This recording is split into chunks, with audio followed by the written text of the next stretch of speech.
We're going live. Oh, here he is. Oh, We've just gone live.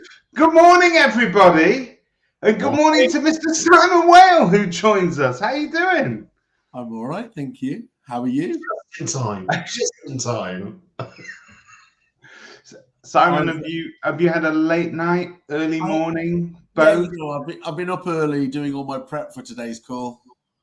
Oh no, it's going to be Paxton rather than Parkinson. Oh, what, the disease? Okay, I'll introduce our guest as well. So a very, very good morning to Mr. Simon Leadbetter, who joins us from the fantastic Unchained Marketing. How you doing? I'm very well. It's early on a Sunday morning for me. I'd normally be fast asleep. So it's good. You got me out of bed. Do you mean you normally asleep as our podcast goes live, as the soft, dulcet tones of our podcast put you to sleep? Linear listening. I catch up. Are you making a note of this, Mincy? Linear listening. This is gold dust, as Tom Hamlet would say. This is gold. So, Simon, not Simon Whale now, Mr. Leadbetter. Can we call him? We need a naming convention. Leddy and Whaley, perhaps. No, it's Leddy.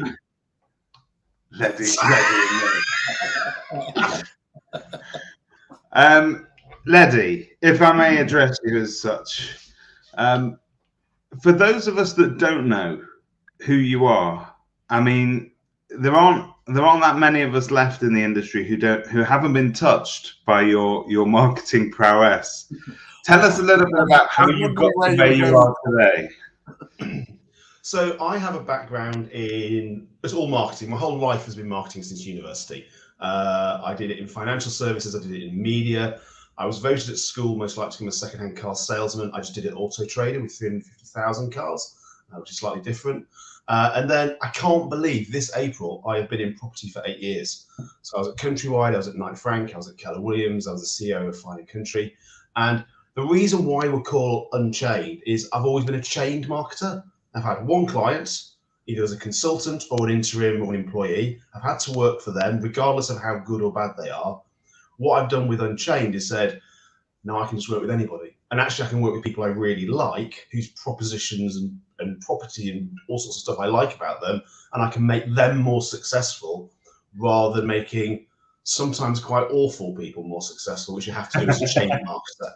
So can I just pick you up on that? Because as a sort of an estate agent, we often don't get to choose, or should I say, I think estate agents are very badly disciplined at choosing who a good client would be. I think a lot of them take the approach that I'll take anybody because money's money and I've got to get ahead, and another listing's another listing.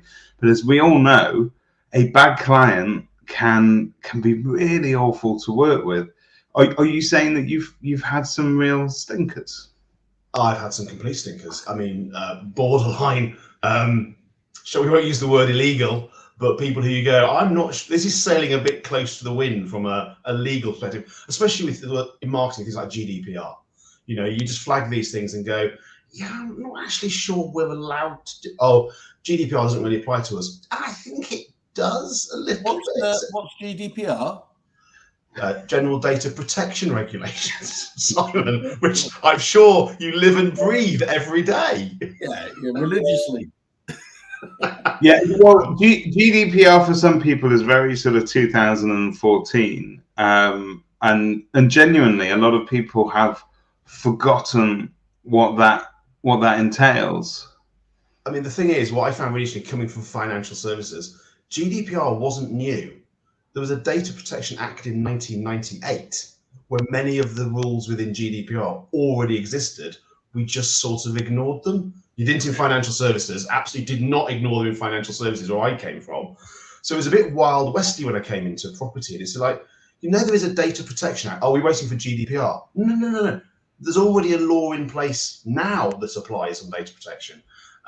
So when GDPR came in, I actually took 2 companies through it. I was before it happened with one company and as it was happening with another. It was fascinating and lots of mistakes were made. And as an industry, we get so much data and people give us permission. It was 2018, absolutely, Megan. So yeah, it's she's got to bring the show down every week. She's got to bring the show down by being, very pedantic about dates and things like that. But that's why she works in lettings legislation and I don't. So that's good. It had been burning me up though. I knew you'd got that wrong massively, and I was just waiting for the moment to correct you.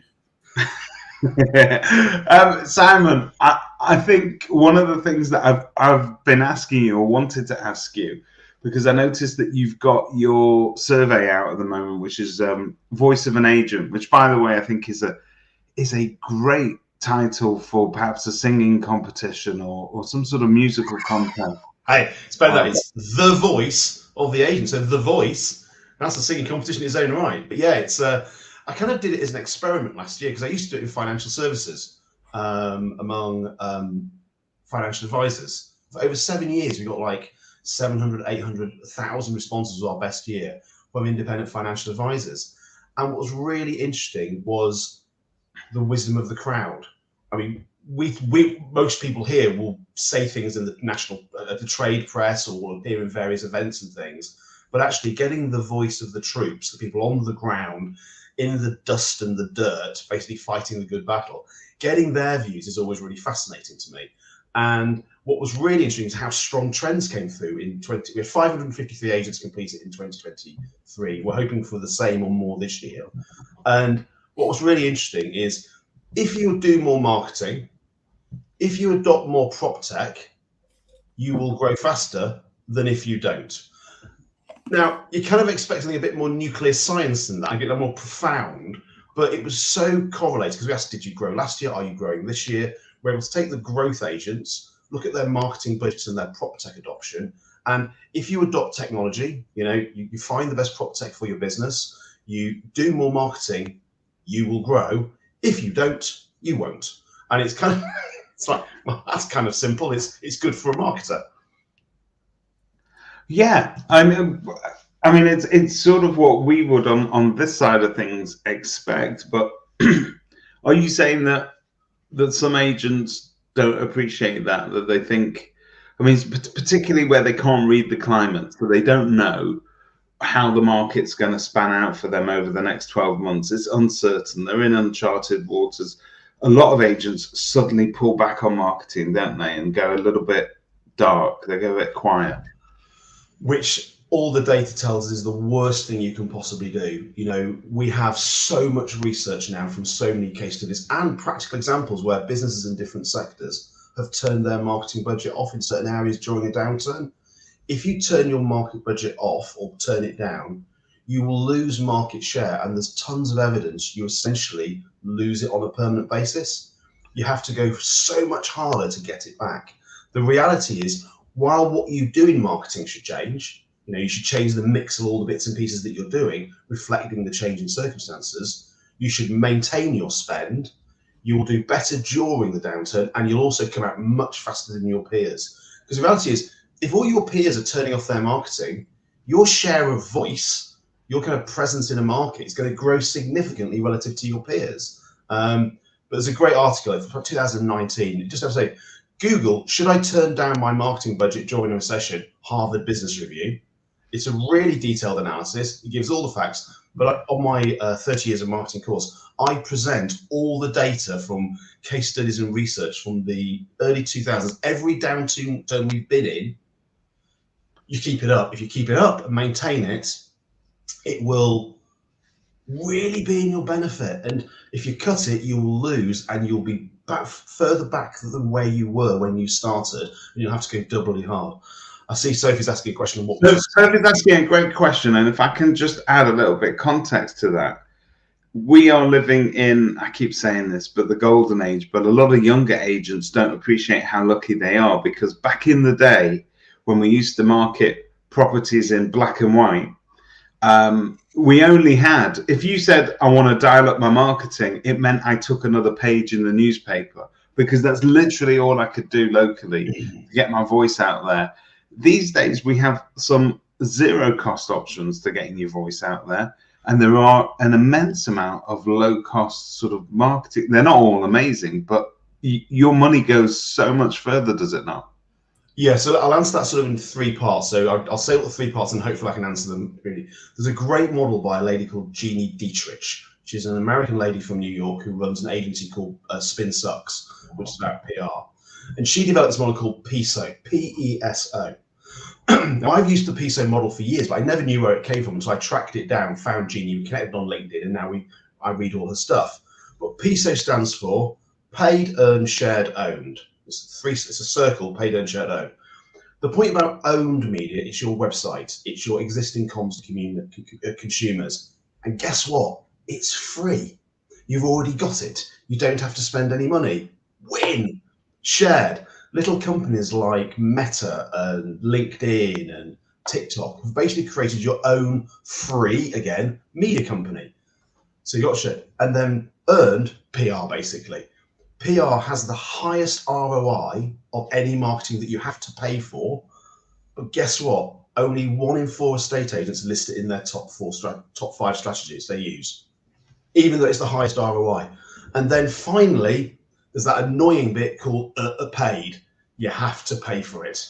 And I go, do your owned, do your shared, do your earned, and then, and only then, do your paid. And the paid is the expensive bit. Now, the question about what your marketing budget should be is, my old marketing professor say there is no rule of thumb. You should basically build it up from the ground up for what you want to reach. But we have some really good data on what the numbers are.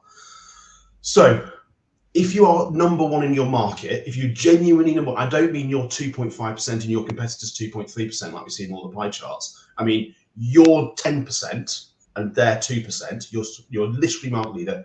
You can get away with about 5%, and that's the steady state. The reality is, if you're the biggest brand, you need to spend less on marketing as a percentage of your revenue. That's just the advantage of being the biggest. If you wish to grow, it's about 8 to 12%, long-term average, 8 to 12%. We're looking about 9% at the moment globally in all sectors, changes a bit by sector. If you genuinely want to launch, actually take something new to the market and really expand, it's more like 30%. 10% is absolutely the middle ground. Now, to your point, David, what we're seeing with the latest data from some of the data scientists we have at the Ehrenberg Bass Institute of Magic Numbers, it's coming down. The point about there's so much in the free, the owned and the shared, actually, we're looking at the threshold might be more 6 to 10 as opposed to 8 to 12. But that said, if you want to grow, 10% is a really good guideline. And if you really want to grow really fast, more than 10%.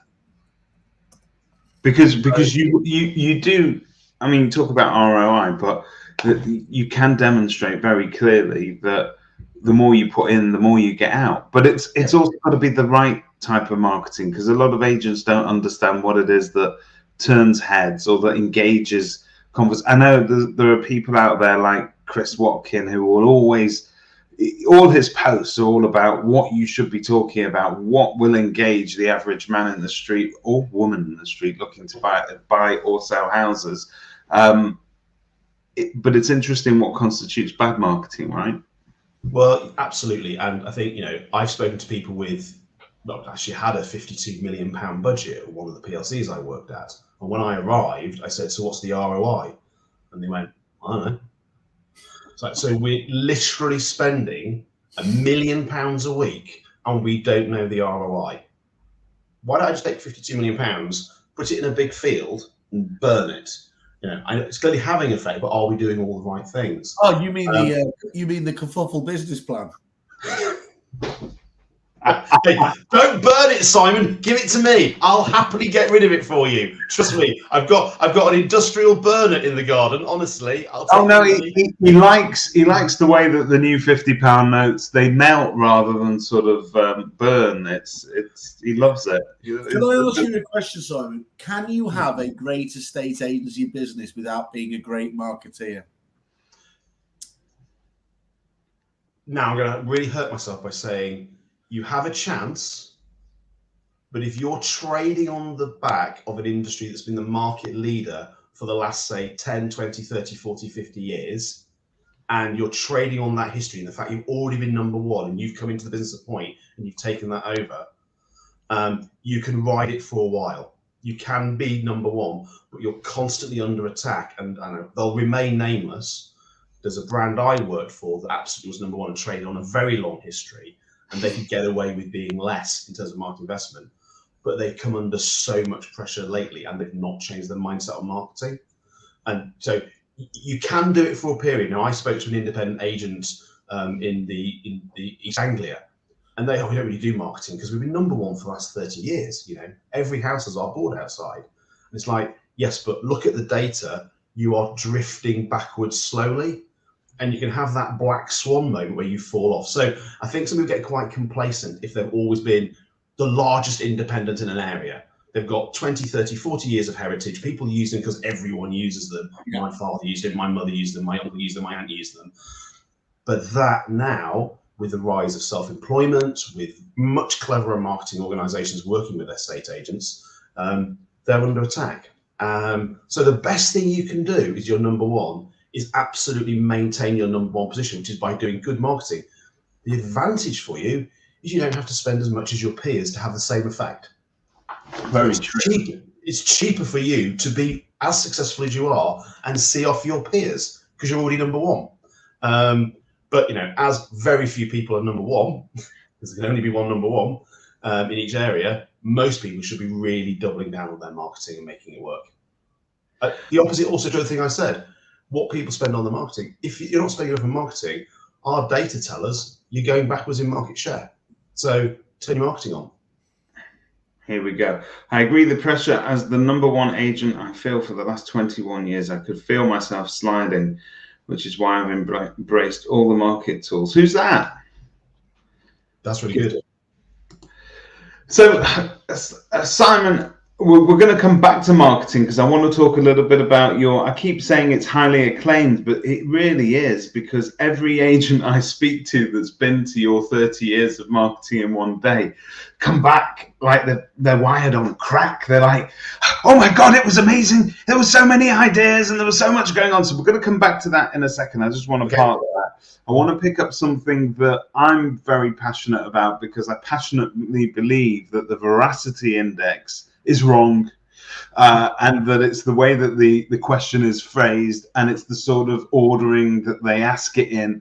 And I actually believe passionately that estate agents are amongst the best examples of companies that care about their communities and are really sort of at the heart of what goes on in their local towns and cities. And it bothers the hell out of me that every year some bright spark says, oh, have you seen the veracity index? You're amongst the most hated people on earth. And I've built a whole bit around that, but you also have an opinion on that because you unlike me, sorry, you don't just go off my own opinion. You've actually done some research into this. So tell us about your view on the veracity index. Yeah, so I mean, it's the annual flagellation moment where we get the veracity index in November and December. What now? Oh, brilliant. I've been waiting for this moment. And it is really depressing because we're often somewhere in some horrible threesome between government ministers and advertising executives. And it's kind of like, this is not the best place to be. And as I work in marketing and estate agency, I'm a real bottom feeder in terms of doubly being awful on the whole veracity index. It kind of annoys me, as you say, David, every year we beat ourselves up. It's not my experience of the industry. I know I've gone native, so I've got to be careful of my confirmation bias. But I basically went to a research company and said, right, this is coming out very soon. And I'll dig out the results and we can maybe share the link to the results that I got. And we surveyed 2,000 people, which is as many as Ipsos Mori surveys for the veracity index.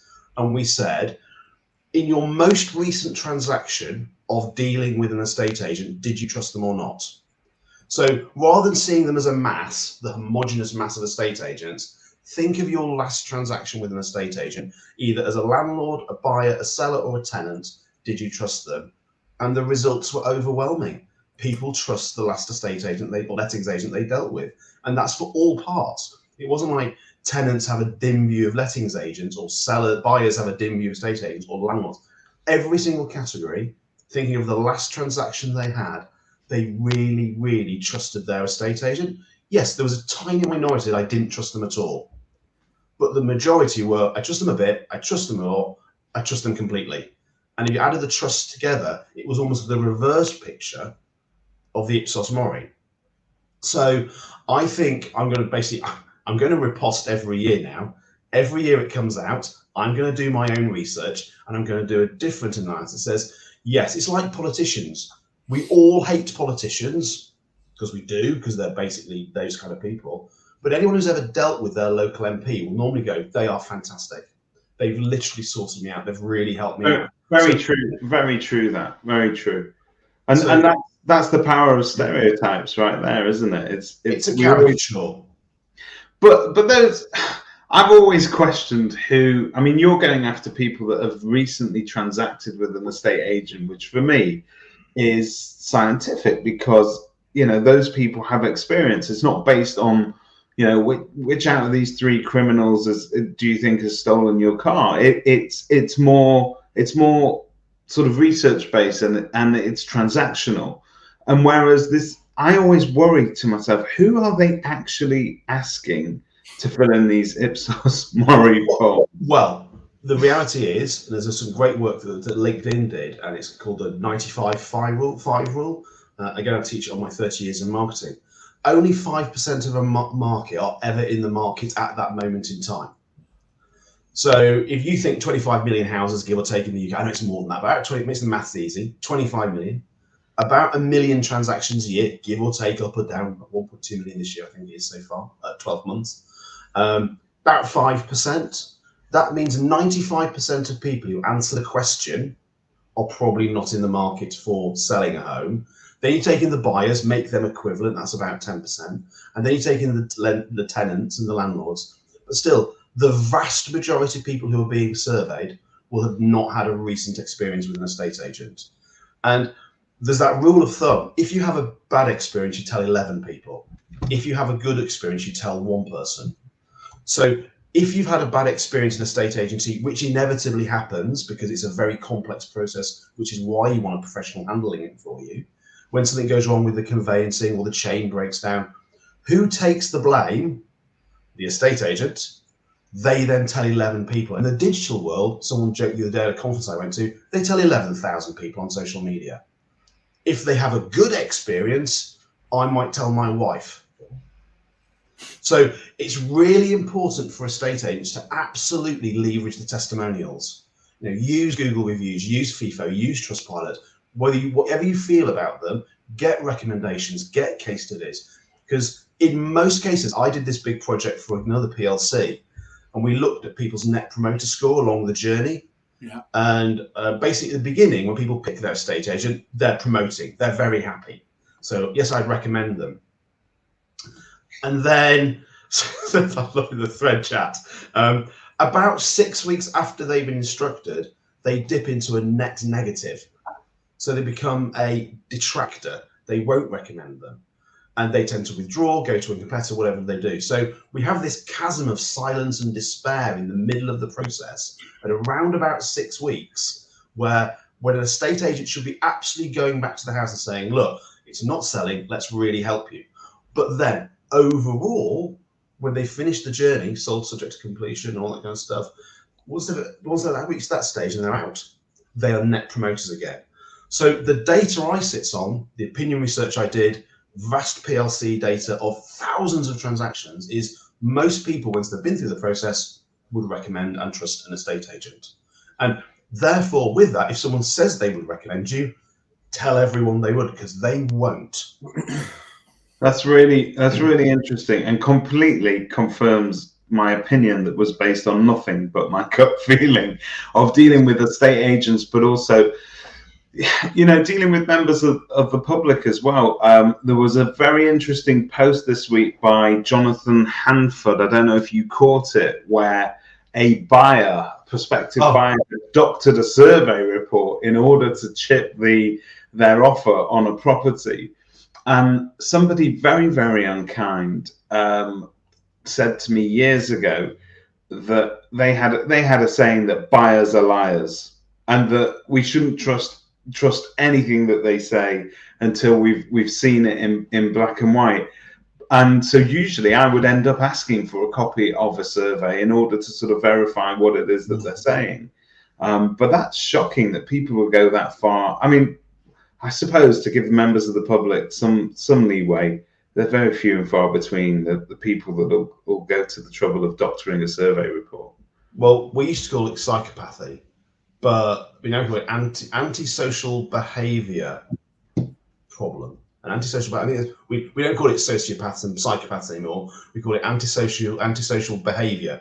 There's a potential senior political leader coming our way, I think, in the very near future, who's probably diagnosed with it. But anyway, regardless of that, what the data again tells us from the DSM-5, I think now, which is the kind of the American kind of analysis of where people are, 1 in 20 people will be psychopaths. So if you know 20 people and you don't know that one of them's a psychopath, you might be the psychopath. There's a good chance. 1 in 3 on this podcast, actually. I don't want to say which one. It's been very quiet this morning, hasn't it? We've got a hat trick on this podcast. We're keeping 60 other people really safe by being on this call.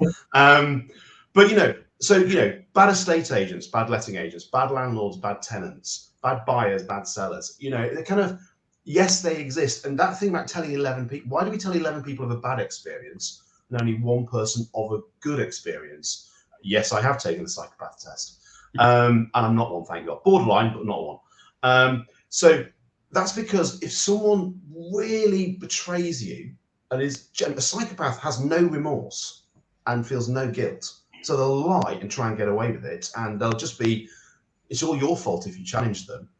That really hurts. That's a betrayal of trust. So the reason why I think the Ipsos Mori Veracity Index is so bad is we've all had that experience. That terrible experience sticks with us. The good experiences don't. It's why I'm such a fan of Roper.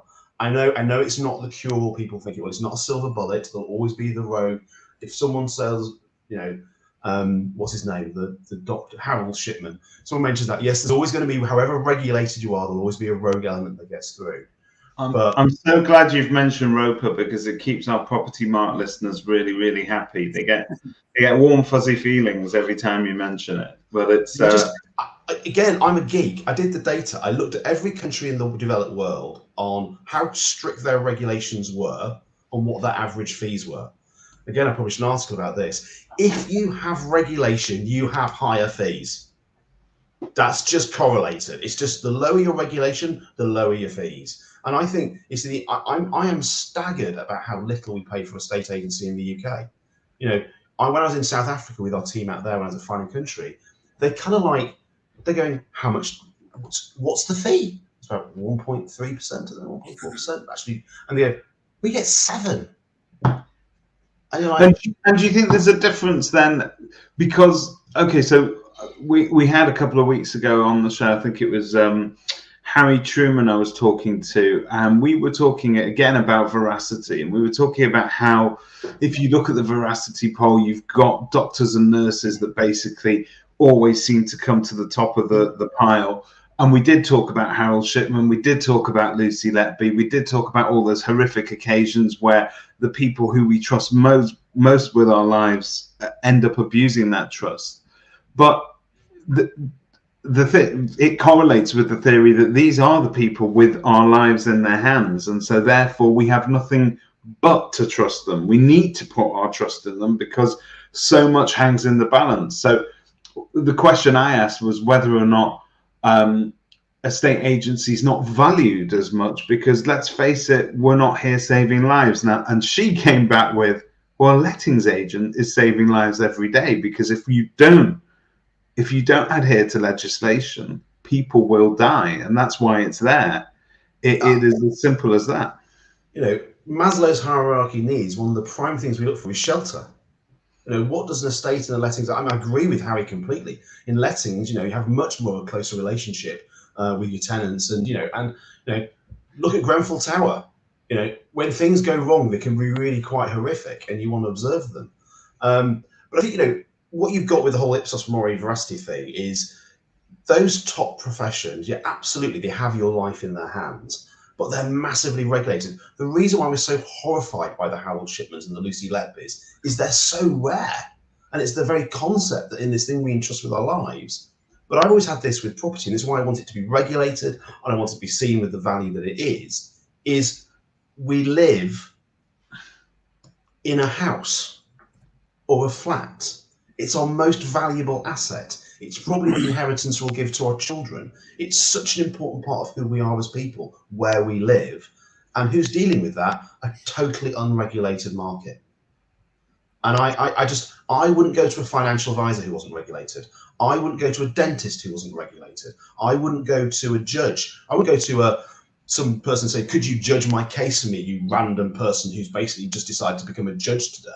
I'd want them to have a serious experience and qualifications. And I'd like to now invite somebody onto the podcast that's recently had surgery by an unregulated surgeon. Mr. Simon Whale, how are you feeling? It's famously 3 months since you overcame your battle with cancer. Tell us about it.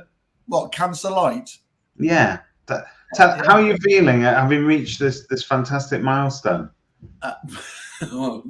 Each day as it comes, as they say. Yeah, it's great. As I said, I always feel a bit of a fraud considering what other people go through with it. And I was like, wham, bam, thank you, ma'am, wasn't I? So, yeah, all good. Simon, I wanted to ask you a question, though, about that I think is really relevant at the moment, because I think the Australians, the Americans do this much better. I think we are heading this way, and it definitely is going to be far more important with the rise of the hybrid agent or the brokerage agent and everything like that. How do you combine, and is it important to have both the personal brand and the business brand? And is there a threat that you obviously allow the personal brand to become too powerful, as it were, and that could potentially conflict with it? Where do you stand on that whole personal brand against the corporate brand? Well, I mean, people in this industry, people buy people. Yeah. You know, I mean, while I may call one of the major brands, because let's say I'm a seller, vendor, I'm not selling my house every day, so I'm not going to know this. I'll think of who the biggest brands in the area are. I'll think about the area, the boards that are there, and go, around here, there's a local independent, David Doyle, free promo for them, but David Doyle, they're pretty much you around streets, and whole streets are basically David Doyle boards. So if I'm going to sell my house, I might call David Doyle, the agency, because they're front of mind. Now, that's good for a local independent. National spend, corporate spend lots of money to maintain their brand to fight the dominance of local independents in their local area. But because we don't do this that often, I did some more research. I'm such a research geek. The average number of real estate brands that a punter can think of in the market is 3.9. But a third couldn't think of a single one. So a third of people couldn't think of a single estate agent brand, despite all the boards, despite all the advertising, the marketing that we do. So if one of those people's thinking, they're going to be going, well, I'll go online, I'll go on Rightmove, I'll see who's got the property, I'll go on Zoop, I'll go on the market, see who's there, kind of, and they'll see some names. They'll then be prompted and remember, oh yeah, of course, David Doyle's around here. I've seen that board, right? I'll give them a call. The personal is actually, if you get to know someone and say it's quite a long process, people are thinking about selling their houses for 2 to 3 to 4 years before they actually sell it. If you're known as the person who walks in, we live in a place called Boxmoor, it's a beautiful trust area. If I see, say, this guy called James or Charlie walking through Boxmoor, talking about the area on video, talking about the property, and I get to know James, and we love property in this country. There's 127 million views a year on Rightmove, 63 million people, and only 1 million housing transactions. What the hell are the 126 other million users doing on there? I mean, we love property porn. So anyone creating interest content. So let's say this James or this Jane person I've seen online on social media, I get their email address, their interest. I might not even think of a brand as in a corporate brand or an independent brand. I might think, I'm going to sell my house. I've got to get in touch with that James or Jane person because I love what they say about the property market in the area. They're not just some anonymous corporate or even some still anonymous local brand because I don't know any of the people. So my argument on the personal brand is it's always been important, but it's more important than ever was. But I think the strongest thing you could ever have is a really good personal brand and a really good business brand. Because if you build a brand about just you, it's very hard to scale and you can't bring more people into that club. But if you've got the the business brand and your brand, and they're both strong, you can't lose. And can you go too far? So sometimes some estate agents worry. Yes, you can. So some estate agents sometimes worry about being too in your face and too loud and too frequent, especially when it comes to social media. Is there a sense that the public might actually get annoyed and think, oh, do you know what? I'm sick of hearing about David Mintz and how amazing he is at selling properties locally. I'm sick of his sort of little reviews about the high street or talking about my town.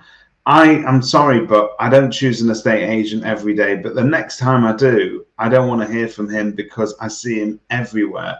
Is it possible that you could exhaust that audience? There is something called the Ebbinghaus retention curve, which is we forget 95% of what we're told. And there is some evidence that to actually remember anything, you need to be told it 28 times. So you want to get into people's faces. Hey, just rinse and repeat a message 28 times and keep doing it. So, yes, you could go over top if you are really invasive. So things like email are quite invasive. WhatsApp is quite invasive. So unless you're sending really useful content, have proper opt-in processes, opt-out processes, that can be invasive. Social media, we scroll 3 times the Eiffel Tower on social media a day. Wow. 3 times the size of the Eiffel Tower. I know someone quoted the other day, said it was a what? No, I looked at the data. It's 3 times, 2.5 hours. I heard one interview with a young lady who spent 6.5 hours on social media a day. And you're like, whoa. And the next generation, they're always multitasking. They're multitasking. But, absolutely, if you're sharing interesting content and people are lapping up, we have this very simple filter. We can just scroll past. But if you arrest me, if you stop me with impact, and I like it, if you catch me every day with something interesting, I read most of what Kerfuffle produces. I watch most of what you produce. I wish I could stay on top of even more brands because there's so much good stuff going on there. But if you grab my attention, I'm not offended by you being in my social media thread. And the algorithm will help me. If I click on it, I spend watching it, it'll send me more stuff like that. So there's natural filters in there that basically mean you're not going to be seeing loads of time. The problem is most people, I was talking to an agency last week, they are so quiet.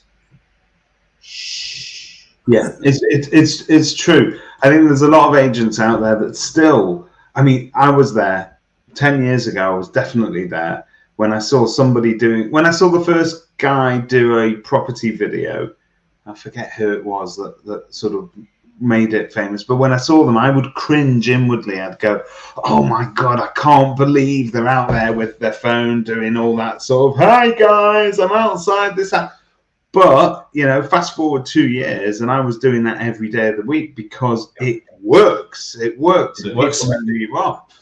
And only 1% of people on social media are actually creating stuff. That's a staggering stat. Yeah. There's sort of 90% of people are sort of actually actively involved, kind of they're liking and they're commenting and they're sharing all that kind of stuff. 90% of people on social media are just lurking. They're just passively taking in content and they're watching what other people do. I find it I am a complete early adopter of any tech. So I will embrace AI, I will embrace whatever comes out, I will embrace it. See how it works for me, I'll reject some and I'll take on others. But I speak to some people and they go, yeah, I don't really do social media. What? What do you mean you don't do so? It's literally free marketing for your business. And you don't. Sorry, Simon. No, sorry. I was just going to ask there if you were a new. I was going to say a new agent, but actually somebody with a budget. Clearly, marketing now is just so disparate. There's just so many, you know, to be a marketing guru like yourself, you have to know so many more skill sets than you ever used to. Where would you invest your time, given that you haven't got a bottomless budget in terms of that? What do you need to do? Well, again, this is time tested over 3 decades, and as new channels come in, we've tested them and we've learned what works and what doesn't. But there are 4 things. You know, and I say this to everyone I consult with: is audit these 4 things and see where you are. What is your PR strategy? Do you have anyone helping with your PR? Because gain the credibility of the other media that you're in. You know, I gain credibility by being in Kerfuffle's channel. I will gain credibility by being a Estate Agent Today or Property Industry Eye or something like that, or The Negotiator or Prime Resi. By me being in another title, I gain their credibility. That's true in the consumer world as well. So do PR. Number 1, do PR, because it's very low investment, incredibly high ROI. Yeah. Russell Quirk's doing this, by the way. I regularly get checks. No, I don't. No, he's right. he's absolutely right. We all know that Russell's checks aren't worth cashing. Thank you for bringing it up. Yeah, at least they keep doing a Boxing Day bounce. Allegedly, if he's watching, his lawyers are there. Allegedly, that's not true. He's on GB News. He's on GB News. Allegedly follows everything that he says. Yeah, allegedly more litigious than Prince Harry. Anyway, email is number 2. Email literally pulls like a train, and it's fallen out of fashion because people go like, oh, Nigerian princes and spam and all that. A lot of that has been dealt with. But what is an email? An email, if done properly, is someone who's opted in to receive your message. So if you're sending interesting stuff to them, and also email's very viral. You can share email. I saw this and I sent it to a friend because it was really easy to share. And emails are scrollable nowadays with Gmail and things like that as social media. It's not interesting. You just scroll past it and ads are separated out. So email's number 1, and it's pulled so incredibly strongly relative to anything else as a direct communication. Then social media, and be on 3 or 4 social media channels. Yes, Facebook. Everyone's on Facebook. It's a bit of a swamp, but everyone's on Facebook. But, you know, LinkedIn, Instagram, Twitter, X, TikTok has really risen up the ranks. You know, it was nowhere when I started getting the data. It's surging up. But 3 or 4, beyond 3 or 4, and you can duplicate content across each of them, you know, because different audiences will see it. And remember, we want to get 28 times someone seeing the same message. Mm-hmm. And then, even in 2024, direct mail comes next. Direct mail becomes next because the average household in the UK will get 40 emails a day. Wish I got that for you. We'll spend 2.5 hours scrolling on social media, but we'll get 1.4 letters. So it's really good to be one of 1.4 than one of 40 or one of 2.5 hours. It's so true, because we've all opted for paperless posts because we think we're saving the planet. So a lot of us get our bills now in the email. So actually what does come through your door is more targeted, isn't it? And if you just do generic stuff that everyone else is doing, you know, nothing pulls harder than a handwritten letter. You know, handwritten letters are so rare these days. They're really powerful. There are tools that can help you do. Don't use a handwritten font. Use a proper handwritten piece of AI to do that for you. That's really powerful. And give value. Give value in your letter. You know, I found this really interesting. I've worked in other industries, and we all use property data. Automotive companies, soft furnishing companies, finance companies use really detailed property data to work out how to market to people. When I came into this industry, so I said, so where's the property propensity models and the databases and how why don't we use them? We just do a house for sale, 20 up, 20 down, and we basically do direct mail through the door. It's like, literally, in your area, there will be, 5 to 10% of houses that are going to come onto market in the next year. You can probably work a lot of those out, and you can send them some direct mail because we literally know where they live. Now, I told the story where we sold a house for a dead person when I was in One Brand, because we used to produce this magazine and we used to post it to the most expensive houses in the UK, unless they opted out. We sent this magazine, beautiful magazine, through this person's house, very, very nice house. And we got contacted by the son, who basically said, "Oh, I'm sorry, my father's passed, but he clearly loved your brand. We'd love to list our house with you." So getting into that house, please not dear occupier, please not dear homeowner, but a magazine that we produced didn't need to even be named. It was just a beautiful thing to give. They loved it and they chose it. That was a very big commission, because big house, big fees. So it's simple. PR. Are you doing any PR? Answer, normally no. Email. Email. Yes. Email number 2. Are you doing email? Well, a bit. Every month, send out your newsletter every single month on your email. Give value back to the market. I say this to a lot of independents and self-employed people. Most of the data the industry produces is national or regional. So it's not directly relevant. If you can pull it down and say what that means for your immediate local market, that is gold dust. Now, as Christopher Watkin always says, why don't you be a member of every single Grantham social media group of your Grantham and always have Grantham in your subject lines? Then social media, 3 or 4, and then direct mail. But sensibly different. I saw the word disruptor. There's a great book by Seth Godin called Purple Cow, which is about being remarkable. A purple cow would be remarkable because most cows are black, brown, or white, or some combination of the above. But if you're remarkable, you're worthy of remark. So most marketing estate agents put out mass-produced letters from systems that kind of are based on data but are not interesting, are just going to go straight in the bin, and you've wasted a bit of our tree life in the country. But something impactful, disruptive, persuasive, different. That's what get people to take a risk. Being boring is just risky. Be different. Can I? Was that number 4? Yes. So PR, email, social, and direct. Fantastic. So can I ask, Simon, who in your, obviously you've worked at some of the very best businesses, who influences you? Who do you respect within the industry? Obviously, David Mintz and Simon Weil. They're right at the top of the. Thank you for reading that.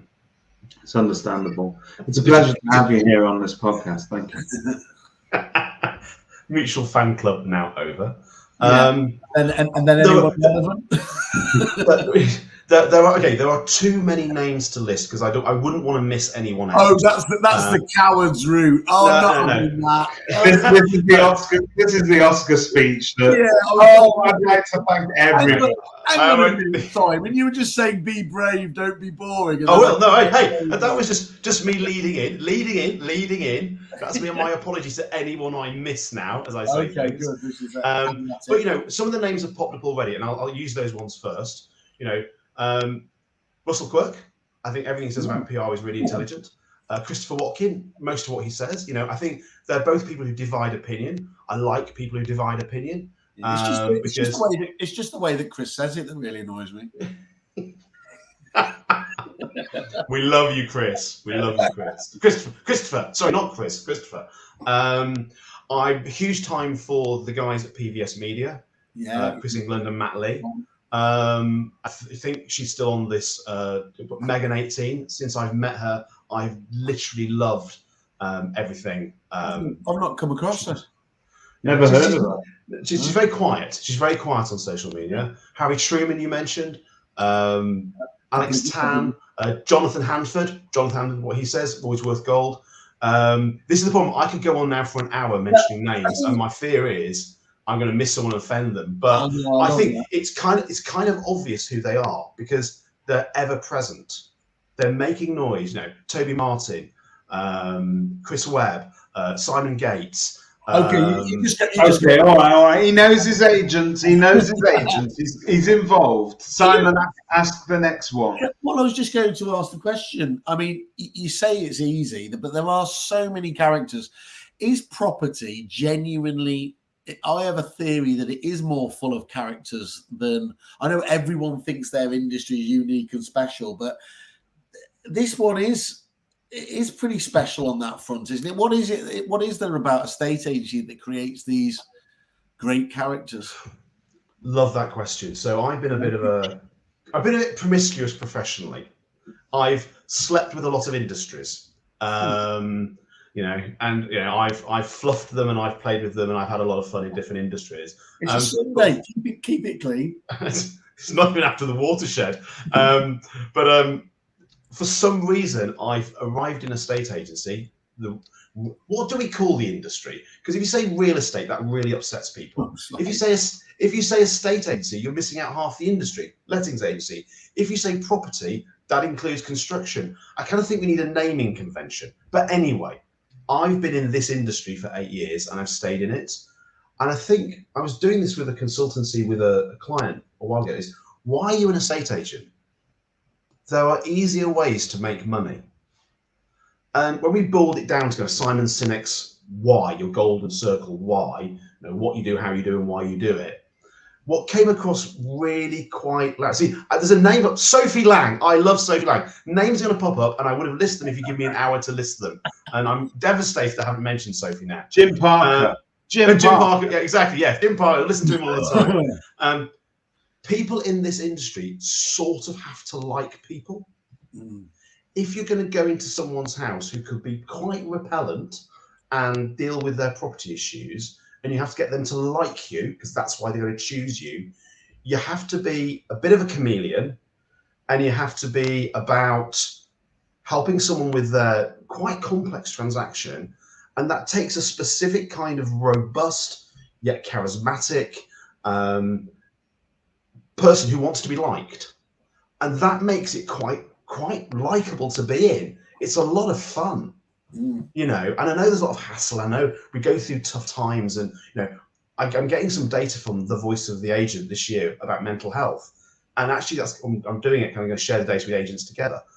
It's quite disturbing what the mental. I think a lot of people, we are masking a little bit with very positive faces, but because we do, we're lovely to be around. We play hard, we work hard, we party hard, and it's interesting, and there's lots of life stories and some incredibly. I made someone drop a pint the other day by telling a story from our industry, which is not safe for a Sunday morning at this time. But it's like they were talking to me, they were laughing so hard they dropped their pint because it was such a great punchline. But it's a real story from our industry. So yeah, it's just a lot of fun, constantly dynamic, interesting people. There's some fantastic trolls out there that are hilarious. I won't name them.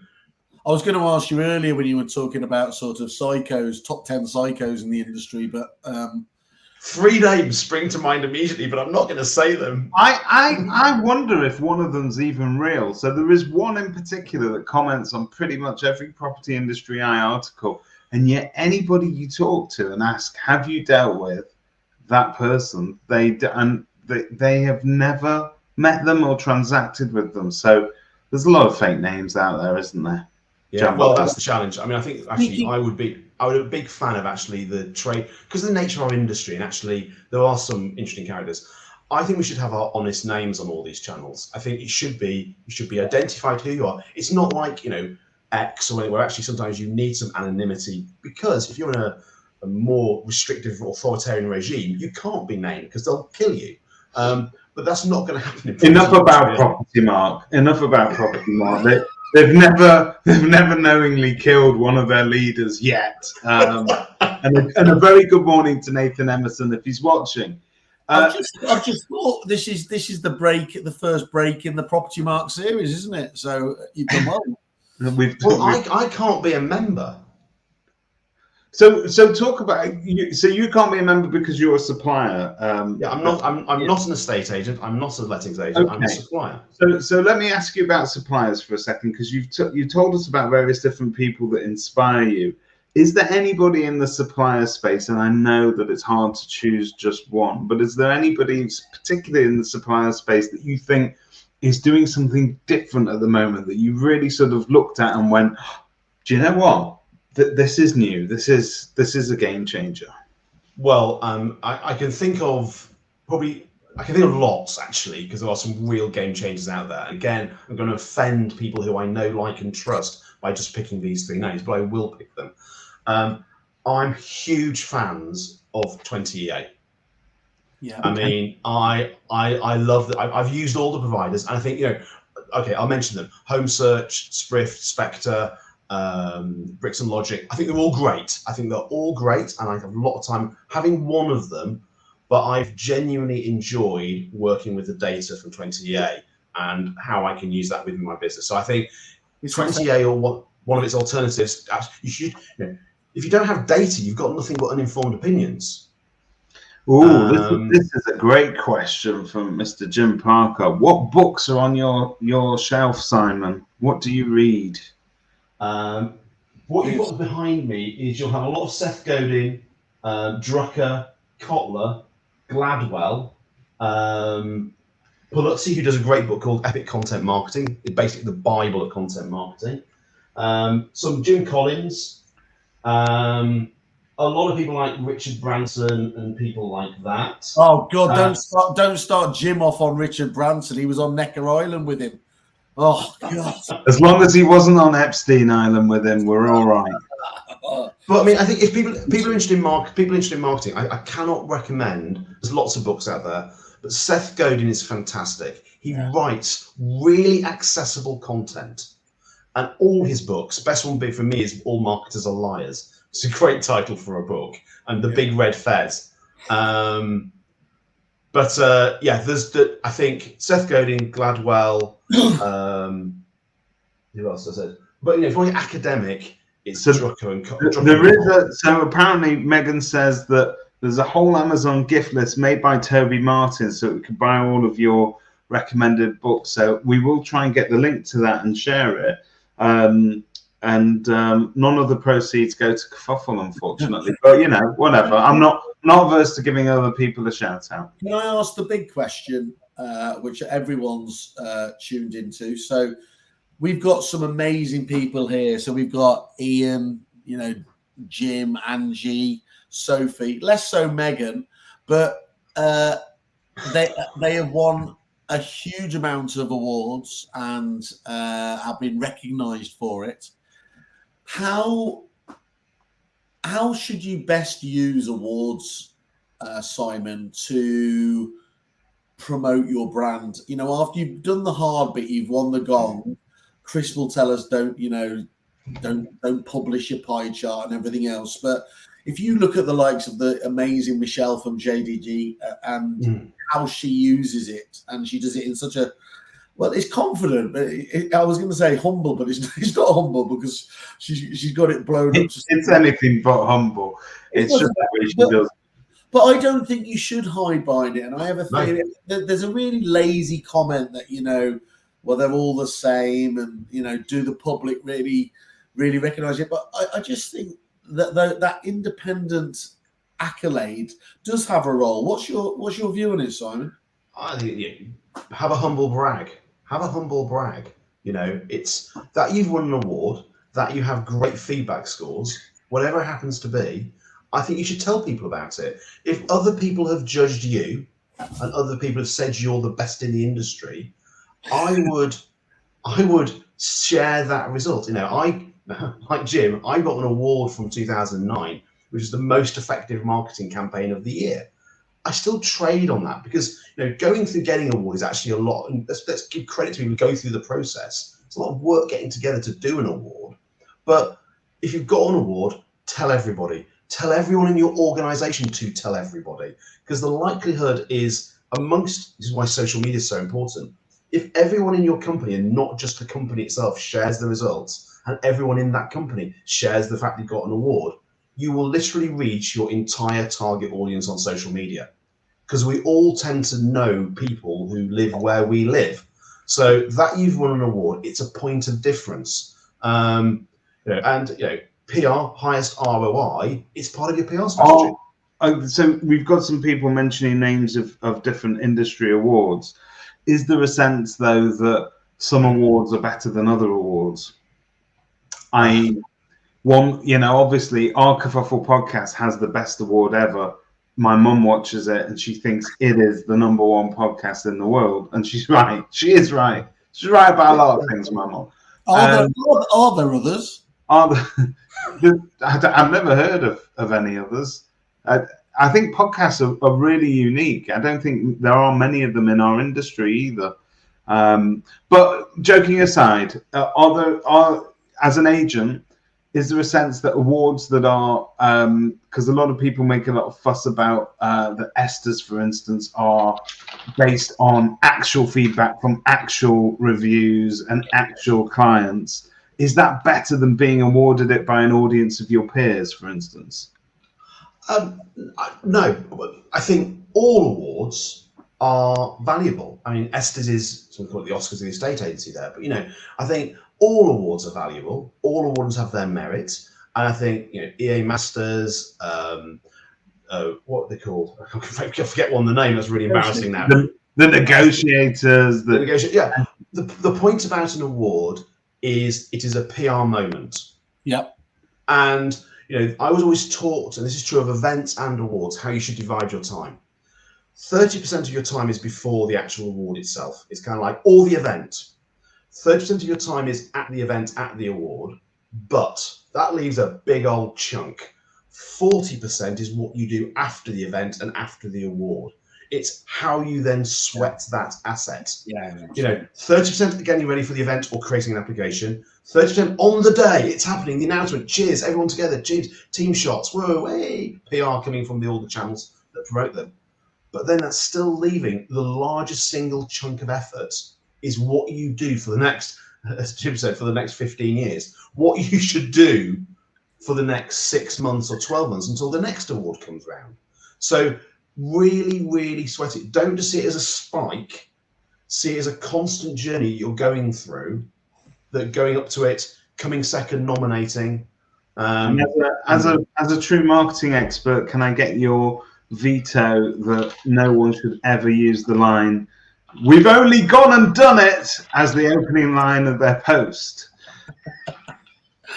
Don't be a cliche. I risk now falling into cliche because I say a lot of the same things at the same time, but I'm this huge believer in repetition means memory. Yeah. So you keep repeating the same things, but try and avoid cliches. Cliches set people's filters off and they're like, bleh. Simon, I'm immensely grateful for you giving us your time today. We've been going for just over an hour now, and you have delivered. Every minute has been valuable to our audience, and they're very much engaged. But just can we get to your 30 years of marketing in 1 minute, please?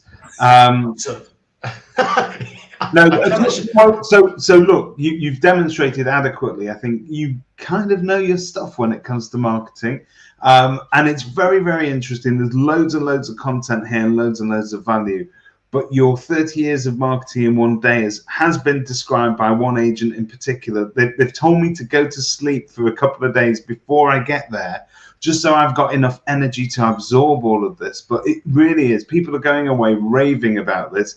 You're taking it on the road, so there are lots of dates all around the country. Talk to us about it. Tell us about it. Give it a shameless plug, please. No problem. So I've been doing this course in various formats for years, but normally as a chain marketer within a company. So basically, most marketers aren't marketers. They're not trained marketers. They've accidentally fallen into marketing. And a lot of people in our industry do a bit of marketing, but they don't necessarily understand it. I embarrassingly, humble brag, have more letters after my name than in it, because I fell in love with marketing at 2021, and I've just studied and studied. I'm just about to start another MBA in marketing because I just love the subject of marketing and how it's evolving. But that's 30 years I stand on the shoulders of giants. What I did with 30 years of marketing 1 day is I compressed all that knowledge into 7 hours and 5 chapters. So all the reports, all the analysis, all the research, all the theory, all the principles, all the practice, and we go through 5 chapters of how you understand your market, how you do strategy, how you resource your marketing team, what you should do and what results you should expect. And I've crushed it all in to this 7 hours. Now, essentially, it's the mother of all PowerPoint presentations. And what's really interesting, people have come to it going like, I wasn't really looking forward to this because it's like 7-hour presentation. And I had one CEO say to me, I said, it just didn't feel like that. It was just, the whole process was just constantly getting information that I now can pick the 3 or 4 bits I want to apply. You get a booklet with all the information in, you get a CPD certificate for 7.5 hours, 6.5 hours, which is kind of helps towards your property mark if you remember the property mark. But what has really gratified me, and this is where I was a bit kind of punting out there and testing it, is our current net promoter score. If you know what net promoter score is, 100. Of course, love it. Is 100. I've never been to a course that has a net promoter score of 100. And Stringfellows. Well, there's always Stringfellows. And then there is our average score is 9.5 out of 10. And what I always follow with everyone who attends is, this is the theory. This is so now you know as much, you know more than most marketers know now. We then spend an hour with each delegate, each attendee, going through their specific business, understanding their specific issues. And what's really interesting is every single one of those follow-up consultations has been different. Everyone I always judge because I famously don't understand anything. So my raison d'etre in understanding what's important these days is, judging people by the company they keep.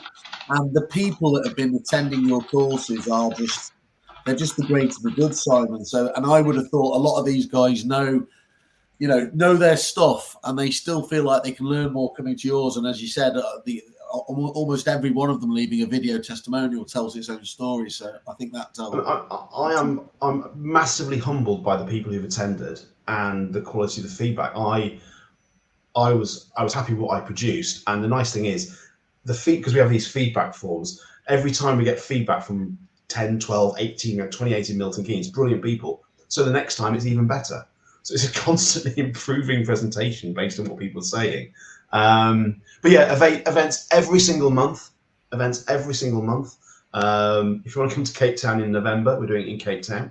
But then we'll just roll this on next year as well. And we try and do different locations every time to capture people. So we won't repeat what we did last year, this year. And next year, we're looking for different locations. So if you would like one to come to near where you are, get a group of people together. We need about 12, 15 people in a room to make it. It's not a conference.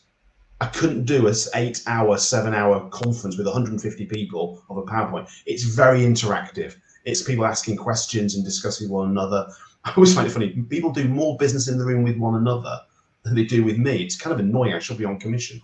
But yes, it's the brilliant people come, and it's often the next generation of the industry's leadership, which is fantastic to see.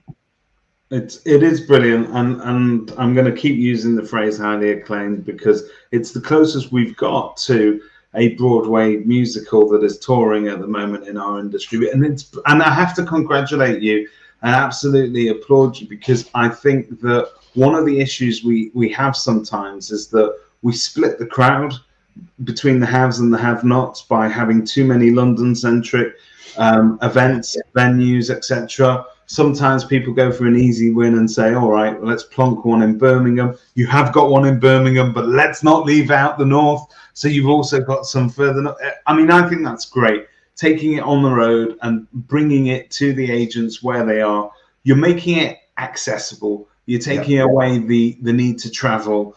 You're taking away that excuse that people often give themselves to get them out of these things, that they can't invest in themselves, they can't invest in marketing, they can't invest in their businesses, but you can, and you can do it locally now, which I think is superb. And I've got to say this, it's 150 quid at the moment on some of the early bird tickets. It's 150 quid.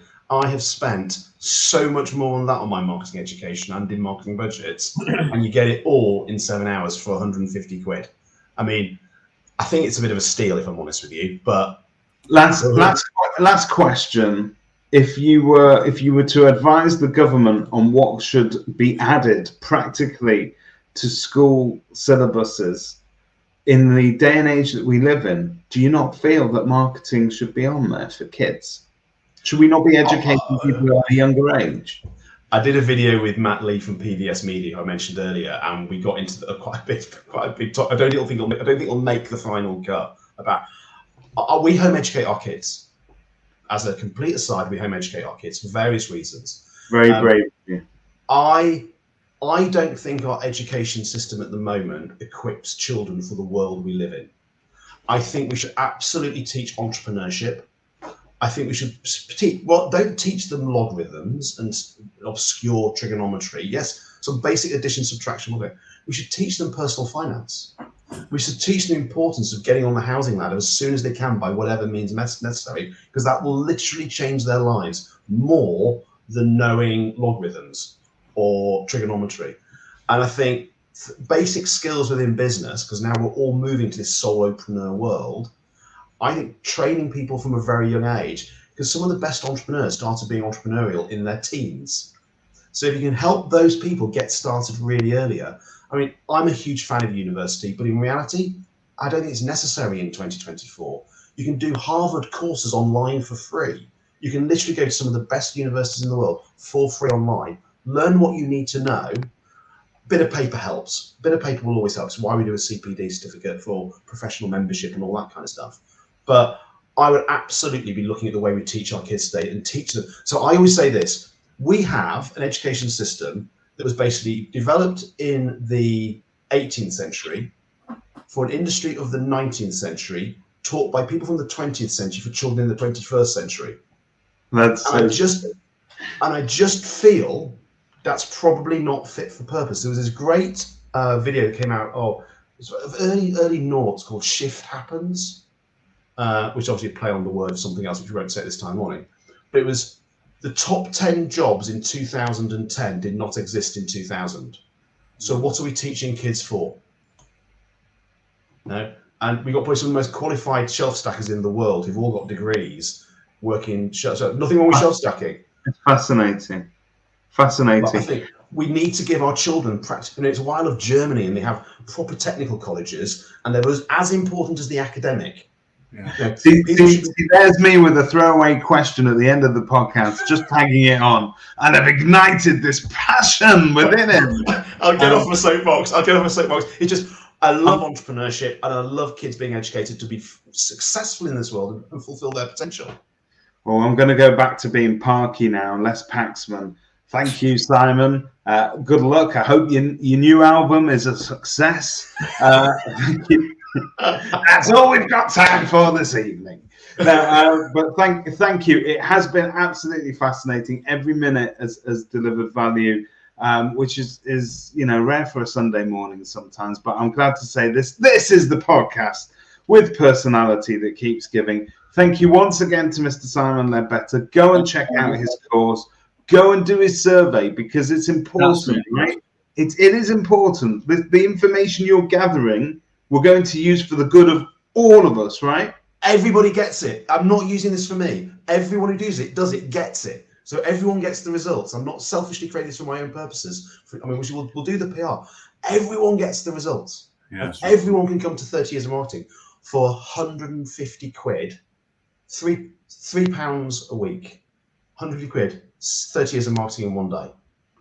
Check it out. Thank you very much, and have a great week, everybody. Cheers, guys. Thank you all.